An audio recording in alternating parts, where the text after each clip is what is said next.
My wife initiated a separation, citing my neglectful behavior and preference for video games over household chores and family responsibilities. Despite her constant reminders and nagging, I remained indifferent and uninvolved, causing strain in our relationship.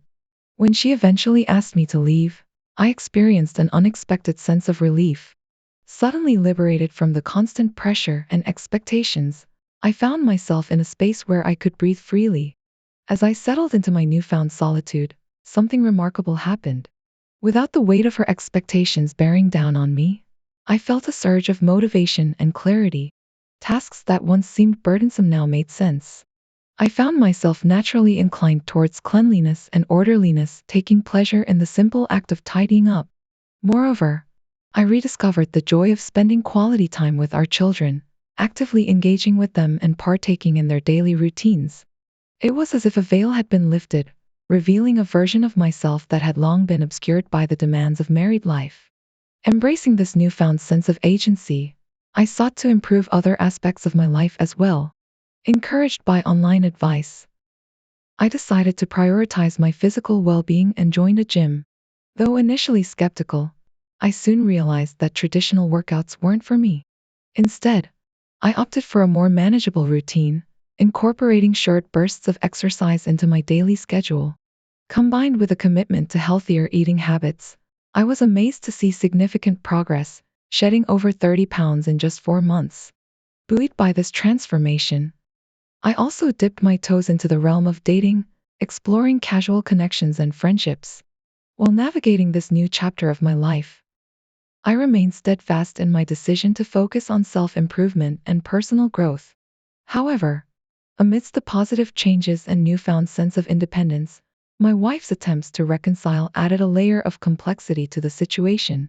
Despite my clear and firm refusal, she persisted in her efforts, unwilling to accept my decision. Even as I attempted to handle the situation with grace and empathy, she seemed intent on causing discord and upheaval. In the midst of this turmoil, a revelation emerged. My reluctance to reconcile wasn't merely a reflection of my belief that she deserved better. It was rooted in a fundamental understanding of our dynamic. I had come to realize that our marriage had been characterized by dysfunction and mutual dissatisfaction. While I bore my share of responsibility, her refusal to acknowledge her own shortcomings only exacerbated the situation. By choosing to remain apart, I was not only prioritizing my own well-being but also acknowledging the toxicity of our past relationship. Yet, despite my clarity and conviction, my wife continued to cling to the hope of reconciliation. Her refusal to accept my decision, coupled with her discovery of my involvement with a friend with benefits, only served to further complicate matters. While I endeavored to handle the situation with integrity and honesty, her insistence on disregarding my boundaries and desires left me feeling frustrated and exasperated. In reflecting on these events, I find myself grappling with a sense of uncertainty and doubt. Am I wrong for refusing to reconcile with my wife? Have I handled the situation with the appropriate level of honesty and integrity? These questions linger, casting a shadow over what should be a period of newfound freedom and self-discovery. I can only hope that my actions, however imperfect, reflect a genuine commitment to personal growth and well-being. As I continue to navigate the complexities of post-separation life, I remain steadfast in my belief that I am deserving of happiness and fulfillment, regardless of the opinions or expectations of others. In the first scenario, the husband reflects on his post-separation life, claiming to have experienced a remarkable transformation. He admits to previously prioritizing video games over chores and being forgetful, contributing to stress in his marriage. His wife, frustrated by his behavior, eventually asked for a separation. However, after moving out, he discovers a newfound sense of responsibility. He cleans, remembers tasks, engages more with his children, and adopts healthier habits. He even ventures into dating again, embracing a more fulfilling lifestyle. Yet, when his wife expresses a desire to reconcile, he hesitates, convinced she's better off without him. The husband's reluctance to reconcile stems from his belief that his wife is to blame for their marital issues. He perceives her nagging as the primary stressor, failing to acknowledge his own shortcomings. Despite his transformation, he refuses to confront the underlying issues that led to their separation. His refusal to communicate honestly with his wife reflects a lack of accountability for his past behavior. Instead, he chooses to maintain a facade of maturity, asserting that his wife is better off without him. On the other hand, the wife grapples with her husband's newfound independence. She witnesses his positive changes but remains cautious about reconciliation. She recognizes his past behavior but questions whether his transformation is genuine or merely a reaction to their separation. Her hesitation to reconcile stems from a desire for honesty and open communication. She understands the importance of addressing underlying issues before considering reconciliation. In the second scenario, tensions arise during a family gathering when the daughter of the husband's cousin, Julie, insists on playing with her cousin's cherished doll despite being refused.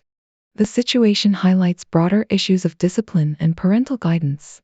While the daughter's behavior may seem innocuous, her persistent disobedience reflects a lack of boundaries and discipline. Moreover, the cousin's failure to intervene underscores a broader pattern of neglecting parental responsibilities. Both scenarios underscore the importance of effective communication and accountability in relationships. In the first scenario, the husband's reluctance to confront his past behavior impedes progress towards reconciliation. In the second scenario, the lack of discipline and parental guidance contributes to a disruptive family dynamic. Addressing these issues requires honesty, introspection, and a willingness to confront uncomfortable truths. Ultimately, fostering healthy relationships necessitates open communication, mutual respect, and a commitment to growth. Julie's behavior was unacceptable. Not only did she take Amy's cherished Mirabelle doll without permission, but she also defaced it with nail polish, causing irreparable damage. Amy was understandably devastated, witnessing her favorite toy ruined. When confronted, Julie's excuse of giving the doll a makeover fell short of justifying her actions. Nat's response to the situation was equally disappointing. Instead of holding Julie accountable for her actions, she proposed a superficial resolution where both girls would apologize to each other and hug it out. Additionally, Nat's refusal to replace the doll or take responsibility for her daughter's actions demonstrated a lack of accountability as a parent. The disagreement escalated when Nat adamantly refused to acknowledge her daughter's wrongdoing or take steps to rectify the situation. It wasn't until the intervention of Nat's husband, who recognized the gravity of the situation and took responsibility for Julie's actions, that a resolution was reached. His willingness to apologize and replace the doll was a commendable display of accountability and respect for Amy's feelings. Despite the support from her husband, the narrator faced criticism from her mother-in-law, who urged her to apologize and downplayed the severity of the incident. However, standing up for Amy's rights and holding Nat accountable was the right thing to do. The mother-in-law's suggestion that Amy should have shared her doll in the first place is misguided, as ownership of personal belongings should be respected, especially in the context of cherished toys. The narrator's actions were justified, and she should not feel obligated to apologize. Julie's behavior was unacceptable, and Nat's failure to address it appropriately warranted intervention. The narrator's insistence on accountability and resolution was commendable, and she should stand firm in advocating for her daughter's rights and well-being.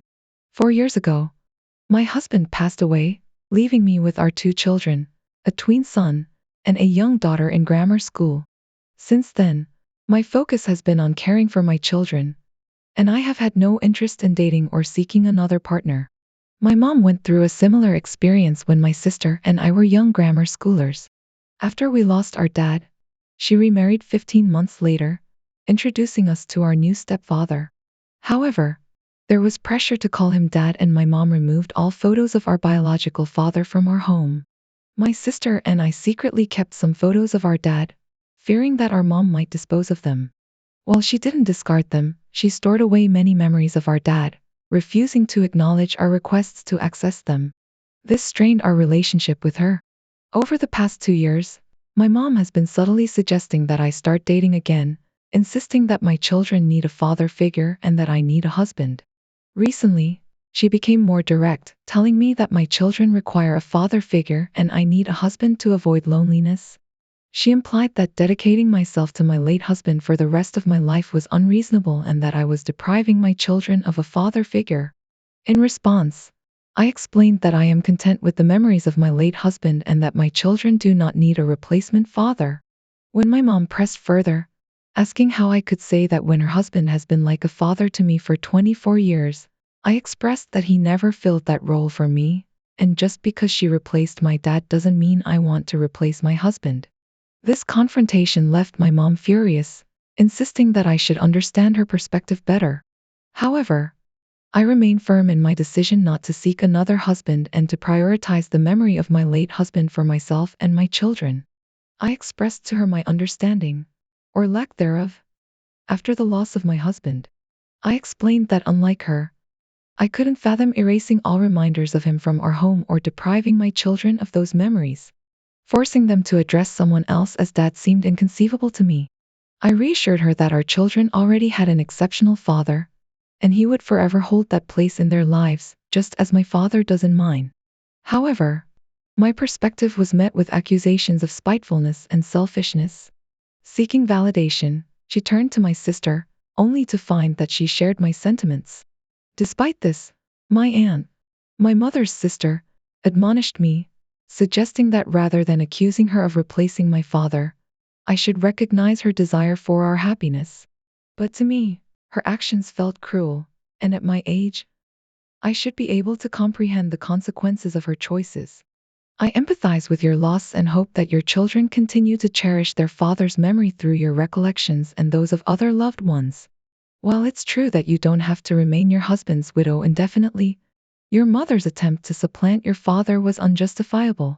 Your children don't necessarily require a father figure, they need positive role models, irrespective of marital status. Your mother's fear of loneliness led her down a misguided path, impacting both you and her negatively. It's essential to acknowledge your feelings without replicating her errors to appease her. Your mother's actions during your upbringing were detrimental, and it appears you're only now processing the pent-up emotions stemming from them. Her defensiveness might stem from denial or distress over the consequences of her actions.